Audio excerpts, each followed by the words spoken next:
출애굽기 20장 12절로 17절 우리 같이 합독하시겠습니다. 시작. 내 부모를 공경하라. 그리하면 내 하나님 여호와가 내게 준 땅에서 내 생명이 길리라. 살인하지 말라. 간음하지 말라. 도둑질하지 말라. 내 이웃에 대하여 거짓 증거하지 말라.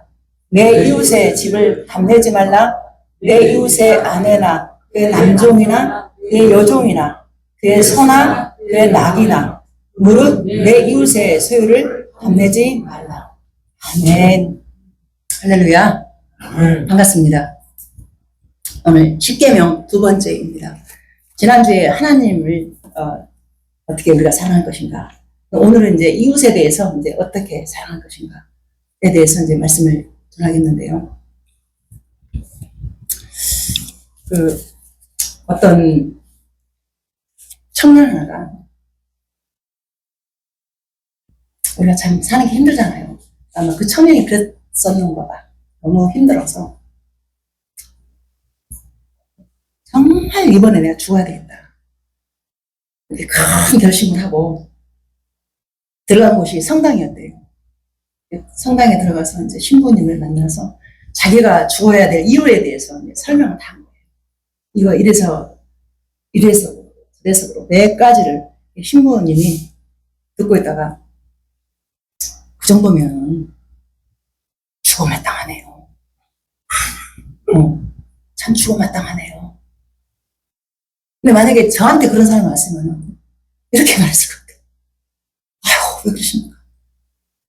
살아야 될 가치가 분명히 있습니다. 그러시면 안 되지요. 근데 그분은 다 들어주고 그 죽는 거 안 말리겠습니다. 진짜 죽어야 되겠네요. 근데 딱 한 가지 저를 한 번만 따라와 주시기 않겠습니까? 그러니까 이 청년을 데리고 이 신부님이 어디로 데려가냐면은 이제 이 신부님이 이제 뭐 빈민촌이나 어디 돌아다니면서 이렇게 봉사를 많이 하시는 분이에요. 그래서 어차피 죽을 목숨 나와서 한 번만 도와주고 그러면 죽으면 되지 않느냐. 왜 청년이 들어보니까 맞잖아요, 그 말이. 그래서 이제 신부님을 따라간 거죠. 따라가서 이제 이 봉사 저 봉사 하다 보니까 자기가 살아가야 될 삶의 목적을 발견한 거예요. 그래서 신부님이 다시 이제 묻는 거예요. 왜 안 죽냐고. 그때 이 청년이 신부님, 저 같은 것도 써먹을 때가 있으니까 아무리 생각해도 죽어서는 안 될 것 같습니다. 살아야 되겠습니다. 이게 실화입니다. 실제 있었던 일입니다. 그래서 이게 무슨 말이냐면 우리가 처지고 힘들고 어렵잖아요. 그 이유는 뭔 줄 아십니까? 삶의 목적 방향을 잃어버려서 그래요. 내 삶의 목적이 분명하면 그런 생각이 들지 않거든요. 저 같은 사람도 삶의 목적 방향을 잃어버렸어요. 너무 삶에 풍덩 빠져가지고. 그래서 어제 기도 많이 하시는 권사님 우연히 이제 만나서 이렇게 통화를 하게 됐어요. 진짜 몇 년 만에 통화를 했는데 우리 상황을 설명했더니 이 양반이 기절을 해요. 왜냐하면 동네에 있었기 때문에 너무 잘 알기 때문에. 너무 저를 잘 알고 우리 남편 너무 잘 알고 길거리에서 쓰러지는 것도 많이 봤던 사람이에요. 술 때문에. 그리고 나한테 전화가 와. 아유, 저 집사님 저 어디 지금 쓰러져 있다고 그러고 듣던 사람. 그런데 지금 상황이 이렇게 됐습니다. 그러니까 그분도 그 남편 때문에 되게 많이 힘들고 어려운 사람이에요. 예, 공통 부모가 있다 보니까. 그런데 다 보니까 이 또한 지나가리라. 이 또한 지나가리라. 그 폭염 이런 것들 다 지나가고 나니까 또 가을 귀뚜라미 가지고 울고 있잖아요. 그죠? 그 청년이 죽으려고 했다가 누구를 만났느냐? 방향이 어느 쪽으로 틀어지느냐에 따라서 우리 삶의 인생이 바뀌는 거예요. 그래서 잠언 13장 20절에 보면 지혜로운 자와 동행하면 지혜를 얻고 미련한 자와 사귀면 해를 받느니라 하는 말씀이 있습니다. 그래서 우리가 누구를 만나고 어느 곳에 가느냐? 누구와 동행하느냐? 그래서 이왕이면 지혜자 대신 예수님을 제대로 만나서 그 말씀 붙잡고 살아가는 것이 인생의 이 낙오가 되지 않고 영생으로 끝까지 가는 거죠. 맞잖아요. 맞습니다. 우리가 그걸 붙잡아야만이 바르게 사는 거예요. 그래서 에베소 5장 8절에 보면 너희가 전에는 어둠이더니 이제는 주 안에서 빛이라. 빛의 자녀들처럼 행하라. 빛의 열매는 모든 착함과 의로움과 진실함에 있느니라. 그래서 우리의 삶이 이제 내 남편에게 또 내 아내, 내 자녀, 내 이웃 빛이 되어야 그 빛이 다른 사람을 갖다가 옳은 대로 이끌어내는 데 있어서 우리가 부족함이 없는 전도자로 살 것 아닙니까? 이왕이면 우리가 그렇게 살아야 되지 않겠습니까? 그래서 빛의 열매는 모든 착함과 의로움과 진실함이 되잖아요. 그래서 우리의 언행, 심사 이런 모든 것들이 우리 이마에 붙여놓고 다니는 거예요. 나 하나님의 사람이다. 나 예수님 믿는 사람이다. 이렇게 해서 그러면서 그의 삶이 그러니까 어떻게 그분도 통화하면서 저의 삶을 모든 걸 알기 때문에 기절을 하는 거지. 그러면서 아이고 목사님 통화하고 나니까 내가 기운이 버뜩 난다고. 내가 왜 예수님 믿고 살아가길 다시 한번 방향을 붙잡는다고 이렇게 이제 고백을 하더라고요. 그래서 제 삶이 좋아서가 아니라 그러니까 이제 이렇게 대화를 하다가 그 생각이 났어요.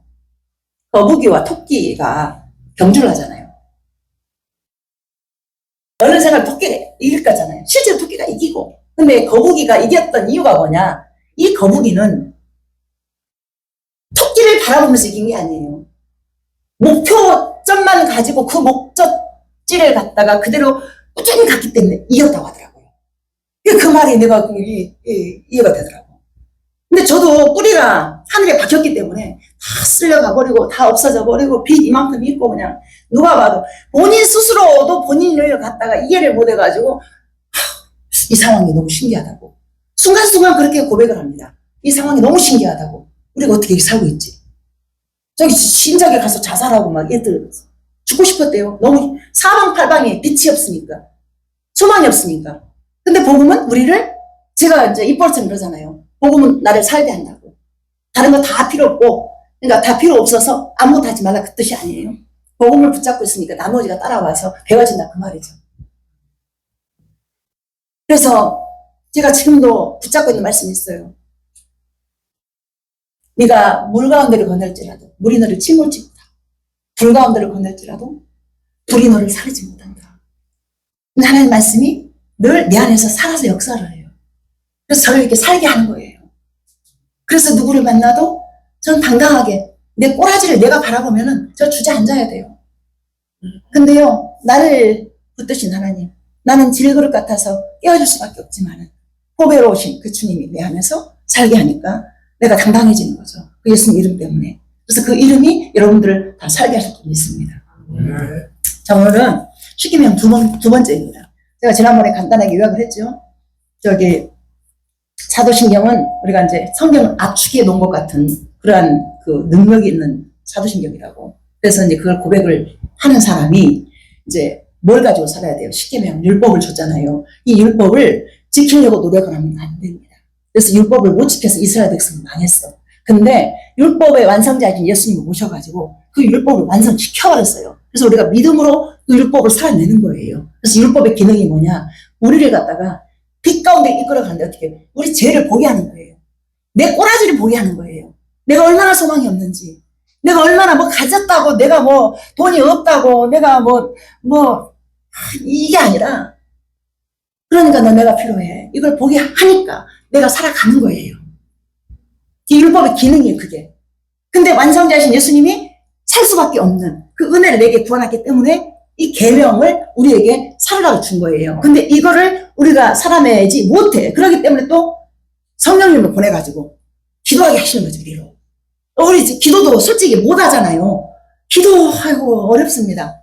근데 저는 기도가 쉽습니다. 이게 무슨 말이냐면 기도가 어렵다면 어렵지만은 쉽다는 게 뭐냐? 하나님 앞에 머무르라는 거죠. 그 시간을 드리라는 거죠. 내가 바로 기도해야 되겠다 안 됩니다. 여러분 뭔가를 갖다가 나쁜 습관을 이제 만약에 서로 간에 이제 연인이 있어. 근데 나쁜 습관 때문에 이 연인에게 아픔을 줘. 근데 진짜 사랑하면 그 습관을 끊게 돼 있어요. 끊을 그러려고 노력하지 말고 하나님을 사랑하자는 거죠. 사랑하면 나쁜 습관들이 끊어지면서 그 사랑함이 나를 갖다 동력이 돼서 살게 한다는 거죠. 아멘 되어집니까? 하나님 사랑함이 우리에게 동력이 되어서 그 사랑함이 나를 살게 하더라 그 말이에요. 저 입버릇처럼 제가 힘들 때는 제가 일기를 써요. 제가 언젠가 이제 감사노트를 가서 하나 내가 읽어드리겠습니다. 그 대학 신대원에 들어가가지고 얼마나 힘들었는지, 돈도 없지, 사람들 보니까 쟁쟁하고 뭐 의사에다가 무슨 학교 교장에다 뭐에다가 공부 잘하는 사람만 쫙 있는데 내가 완전히 쪼그라져가지고 이러고 있어. 근데 감사를 갖다 대고 감사일을 썼더라고. 그래서 써놨는데요, 기가 막혀. 감사를 내가 어떻게 그 감사를 썼는지 몰라. 그래서 그 감사는 나를 살게 하면서 행복이 들어와 내 안에. 아무것도 없지만은. 그래서 그렇게 살게 하더라 그 말이죠. 그 감사가. 그래서 이게 기도입니다. 기도의 능력. 이것을 내가 기도를 잘해서가 아니에요. 절대 하나님 우리를 짓밟지 않아요. 우리 인격을 살려가지고 있는 모습 그대로. 우리가 해야 될 게 있어요. 여기가 조싸움이 퍼즐로 앉아가지고 이것도 붙잡고 저것도 붙잡고 말고 놔버리라 이거예요. 하나님만 붙잡으라 이거예요. 그래서 우선순위를 어떻게 정해야 되겠느냐. 우선순위 정확히 정하고 그 다음에 이제 내 가족, 그 다음에 이제 뭐 직업 이런 식으로 뭔가 딱딱딱 질서가 되어 있어야 돼. 근데 이게 우선순위 이게 없잖아요. 그러면 통째로 다 흔들려. 정말 이거는 여러분 진짜 하셔야 돼요. 그래야 하나님께서 모든 것들을 다 전부 싹 가질 수 있도록 그 은혜가 다 부어진다는 거죠. 제가 보니까 다 가졌더라고요. 어느 순간에 다 가졌더라고요. 뭘 많아서가 아니에요.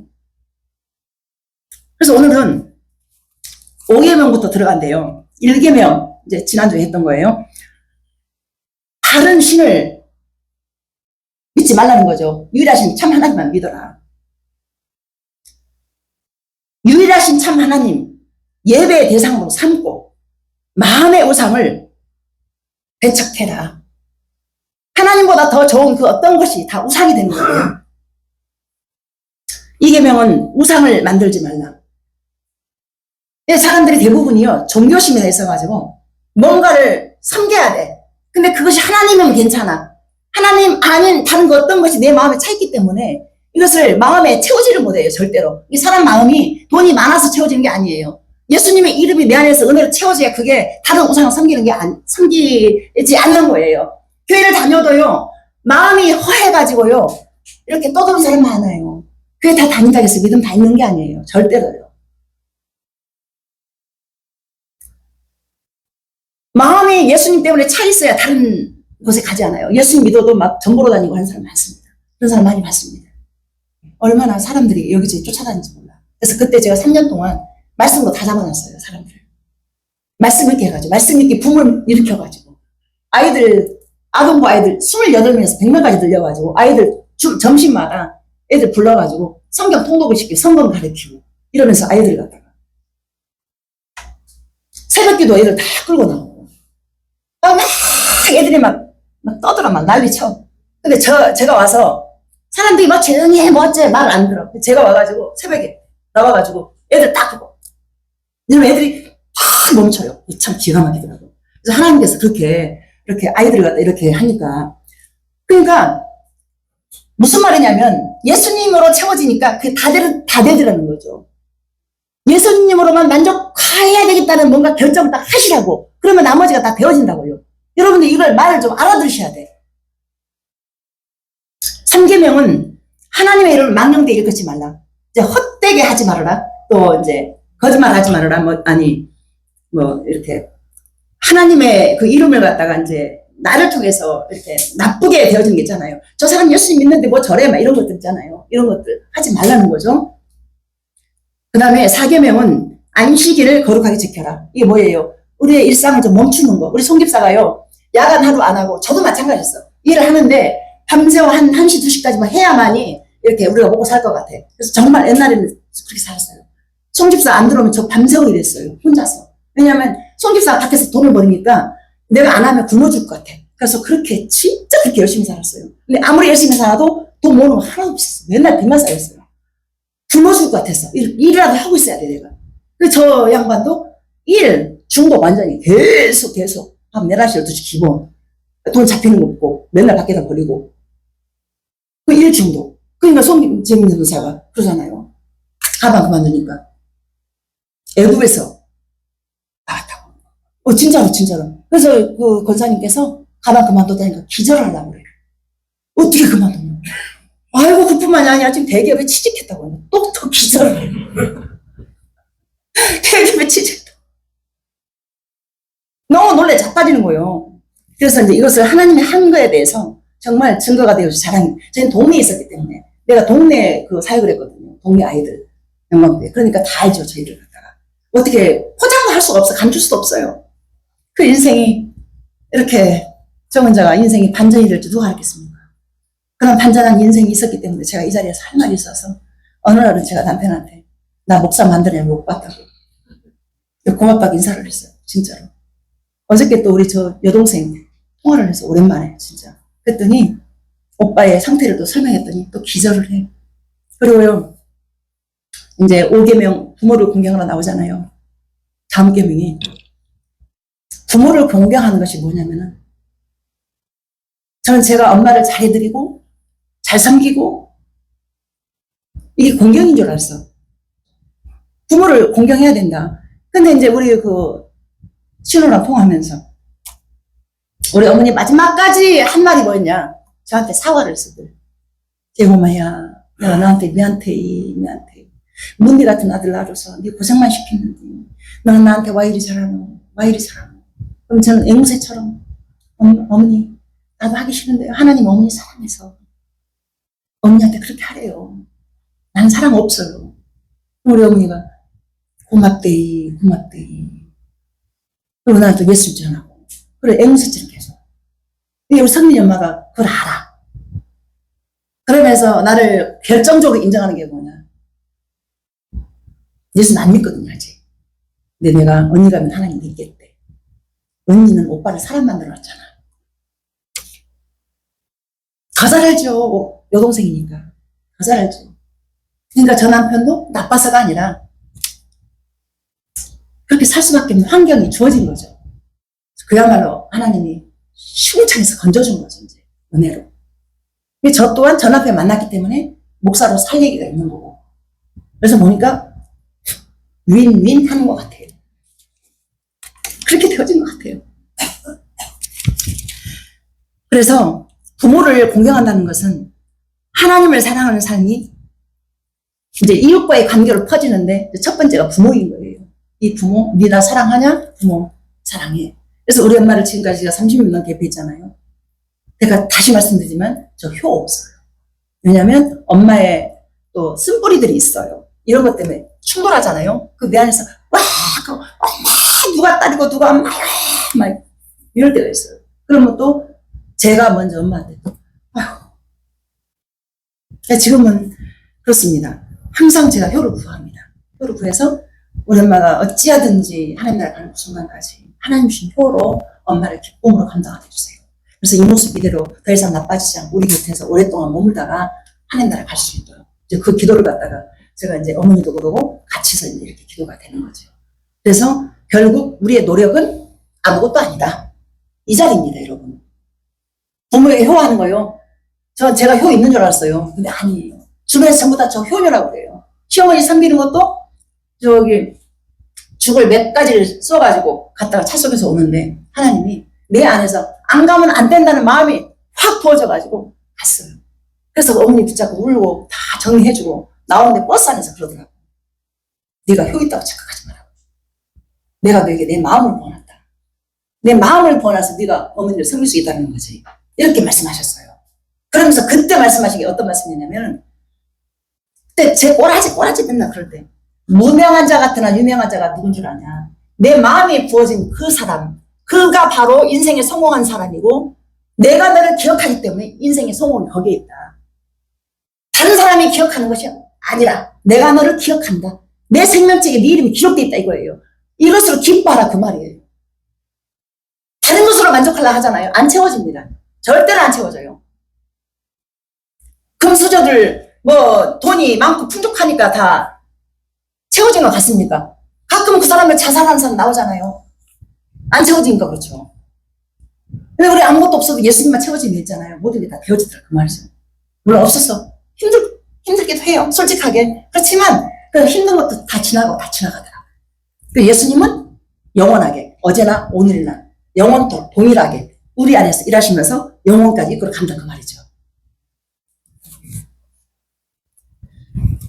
그래서 출애굽기 20장 12절에 내 부모를 공경하라. 이것이 하나님 질서에 따라서 복종하는 그 은혜라는 것입니다. 은혜의 계명.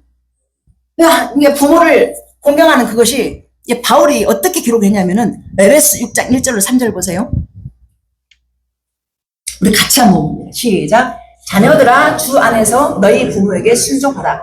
이것이 옳으니라. 내 아버지와 어머니를 공경하라. 이것은 약속 있는 첫 계명이니 이로써 네가 잘되고 땅에서 장수하리라. 아멘. 그래서 바울도 예수님을 제대로 몰랐었잖아요. 그리고 다메섹에서 만나잖아요. 그리고 나서 이렇게 에베소서라는 옥중에 갇혀가지고 쓴 편지잖아요. 근데 이 바울은 하나님에 대한 원리를 갖다 정말 정확히 알고 있었어요. 그러니까 성경이 기록됐겠죠. 그죠? 그래서 우리는 부모, 요즘 또 시대가 바뀌어가지고 우리 세대만 해도 부모를 이렇게 좀 저가면 큰일 날 줄 알고 계속 그렇게 그러고 있잖아요. 근데 요즘 시대는요, 부모에게 받은 유산 많아도 부모를 갖다가 어떻게 버려버리고 잃어버리고 이런 경우들이 많아. 그런 경우들이 정말 많습니다. 그래서 이제 이것을 우리가 엄마한테 잘해가지고 복 받아야 되겠다 이것이 아니라 자연스럽게 우리 오남매에 형성되어진 이게 뭐냐, 정서가 뭐냐면은 우리 엄마가 아버지 일찍 돌아가시고 고생 많이 하셨기 때문에 우리는 엄마한테 잘해야 돼. 이게 딱 형성이 돼 있어. 따라서 부모 공경은 유교적 효도를 넘어서 하나님의 주권과 질서를 인정하는 신앙의 고백인 것입니다. 골로새 3장 20절 보면 자녀들아 모든 일에 부모에게 순종하라. 이는 주 안에서 주님이 이것을 기쁘게 받는다 말씀하고 있습니다. 자, 6계명 넘어갑니다. 출애굽기 20장 13절이요. 살인하지 말라. 불법적인 의도로 타인의 생명을 해치는 행위라고 해석하고 있는데요. 이게 이 계명의 숨은 뜻을 단순히 타인의 피를 흘리지 않는 것에 그치는 것이 아니라 하나님의 형상으로 창조된 이웃의 생명을 적극적으로 보호하고 사랑하는 것까지 포함을 한다고 말씀하고 있습니다. 예수님께서는 마태복음 5장 21절로 22절 옛사람에게 말한 바 살인하지 말라. 누구든지 살인하면 심판을 받게 되리라 하였다는 것을 너희가 들었으나 나는 너희에게 이르노니 형제에게 노하는 자마다 심판을 받게 되고 형제를 대하여 나가라 하는 자는 공회에 잡혀가게 되고 미련한 놈이라고 하는 자는 지옥불에 들어가게 되리라. 언어폭력, 이것도 살인이라고 말씀하고 있습니다. 욕하는 것. 욕하는 사람은 욕이 얼마나 심각한지 이걸 인식을 못해요. 화나니까 욕하지 마. 그래요. 안 돼요. 욕, 살인행위라고 말씀하고 있어요. 이 성경이 나가라는 욕하는 거예요. 욕하는 거. 하지 말라는 거예요. 그래서 요한일서 4장 10절에서는 누구든지 하나님을 사랑함으로 하면서 그 형제를 미워하면 이게 다 거짓말이다.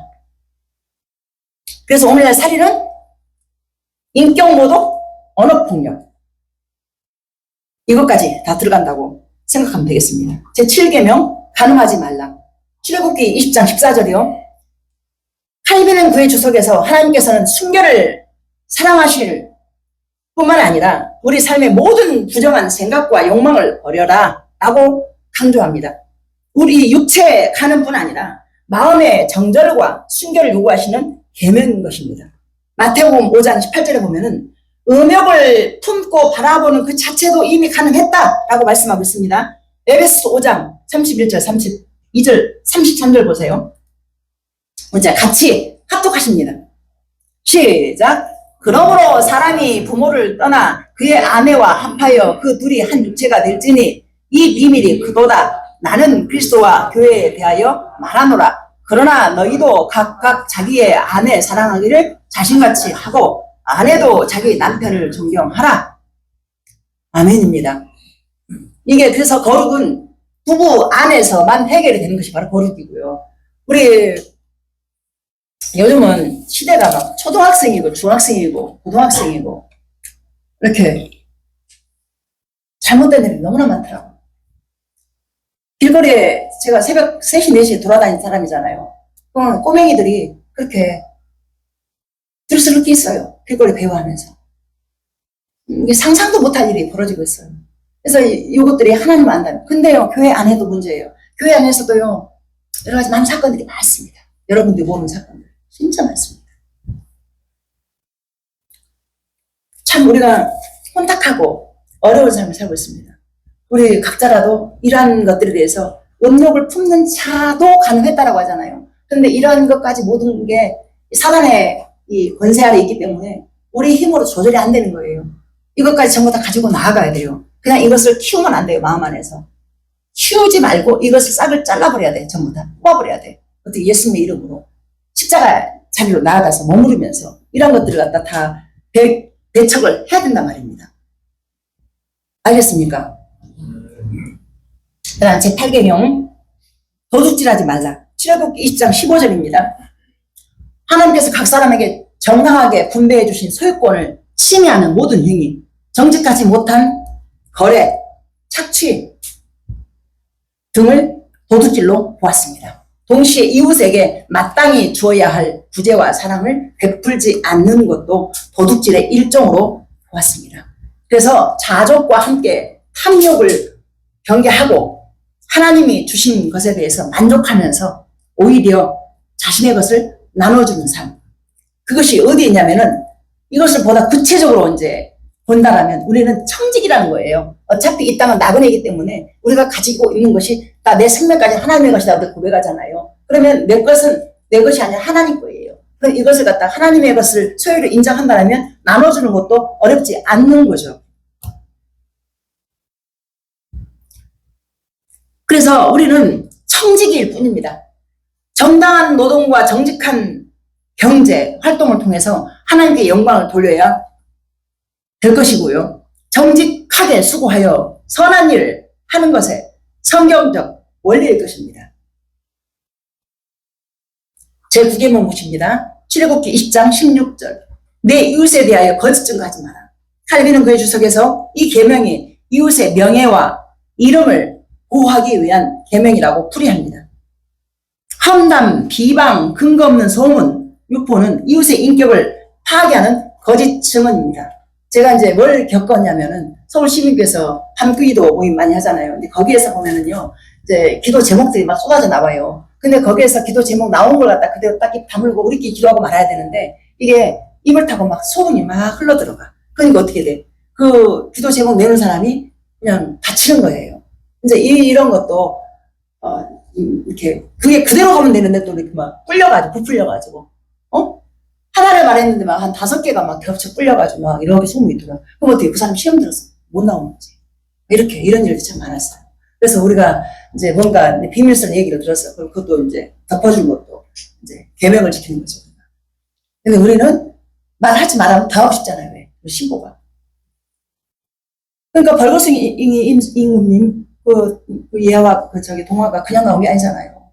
너 절대 말하면 안 돼. 그러니까 애는 어른들은 말 안 했으면 애는 그대로 임금님이 벌거숭이다 하니까 그냥 전부 다 보니까 진짜 벌거숭이네. 아니 진짜 벌거숭이였어요. 근데 전부 다 임금님이기 때문에 그냥 왜 옷을 보이면 자기가 오히려 이상한 사람이니까. 그러니까 우리는 이제 진리 안에서 진리를 말하고 사람을 살리는 생명을 살리는 입술로 우리가 살아가야 된다. 이제 그 말입니다. 또 10계명 보십니다. 20장 17절. 탐내지 말라. 이웃의 것 탐내지 말라. 탐내다의 히브리어 그 하마드는 단순히 바라다를 넘어서 자기 것으로 만들기 위해서 마음속으로 강력하게 갈망하고 욕심내는 상태라고 말합니다. 칼빈은 이것을 모든 죄와 마음의 잘못된 탐욕에서 시작됐다고 강조합니다. 앞선 계명들이 겉으로 드러나는 행동을 금지했다면 이 계명은 마음속의 욕망을 드러내는 죄인 것입니다. 골로새 3장 5절 보세요. 그러므로 땅에 있는 지체를 죽이라. 음란과 부정과 사욕과 악한 정욕과 탐심이니 탐심은 우상숭배다. 탐심 자체가 우상숭배. 사단이 우리 안에서 그렇게 우리를 조종하는 거죠. 어떻게 해요? 죽이고 멸망시키고 파괴시키는 그 자리. 그래서 남의 것에 대해서는 절대로요. 내게 아니잖아요. 그 외에 탐내. 그럴 필요가 없죠. 그래서 제가 입버릇처럼 우리가 10원 있으면 10원으로, 100원 있으면 100원으로, 1000원 있으면 1000원으로 만족하자. 그러니까 내 것에 있는 것에 감사하자 그 말이죠. 결론이. 그렇게 살아야 탐내는 그런 죄를 범하지 않고 살아갈 수 있다는 거죠. 디모데전서 6장 6절로 8절이요. 그러나 자족하는 마음이 있으면 경건은 큰 이익이 되느니라. 우리가 세상에 아무것도 가지고 온 것이 없으며 또한 아무것도 가지고 가지 못하리니 우리가 먹을 것과 입을 것이 있은즉 족한 줄로 알지니라. 아멘. 어차피 우리가 빈손으로 가요. 빈손으로 태어나서 빈손으로 가. 그럼 우리 현재 아무리 힘들고 어려워도 우리가 굶어봤습니까? 너무 먹어서 탈이지면요. 솔직하게. 맞습니다. 그래서 우리가 자족하는 그 마음은 우리를 더 우리 안에서 그 경건의 능력이 돼가지고 더 힘있게 살아갈 수 있는 복이 된다는 거죠. 그래서 이 십계명은 인간이 자기 힘으로 결코 율법을 완벽히 지킬 수 없는 죄인임을 깨닫게 하면서 오직 예수 그리스도의 은혜와 십자가로만 정결해질 수 있음을 고백하며 살아갈 수 있다는 것입니다. 그저 하나님께서 주신 모든 환경에 감사하고 만족하는 삶, 자족의 은혜, 이것이 탐심을 물리칠 수 있는 비결인 것입니다. 우리 사랑하는 우리 새벽기도회 성도 여러분, 이제 결론 맺습니다. 율법의 완성이신 예수 그리스도, 그분을 믿음으로 모든 것이 해결된다는 사실을 믿으시기 바랍니다. 아멘. 이 믿음은 하나님 주신 선물입니다. 십계명의 이 모든 계명들이 단지 규율을 지키는 외형적 종교 행위가 아니라는 것을 믿으십시오. 내 힘으로 마음에 품은 탐심과 미움 하나조차도 해결할 수 없음을 인정하고 내 안에 예수 그리스도의 생명이 공급이 될 때 비로소 성령의 능력으로 이웃을 내 몸과 같이 사랑하면서 율법의 완성과 그리스도 그 복음 안에서 하나님을 진짜 사랑할 수밖에 없는 진정한 그리스도인으로 살아가게 될 것입니다. 무너진 모든 환경과 상황들이 여러분들 실망하게 하고 낙심하게 하고 고개 떠들게 만들고 힘 빠지게 하지만 그러나 그 상황들을 붙드신 예수님을 바라보는 것, 이것이 바로 계명을 지키며 살아가는 복된 삶인 것입니다. 기도합니다.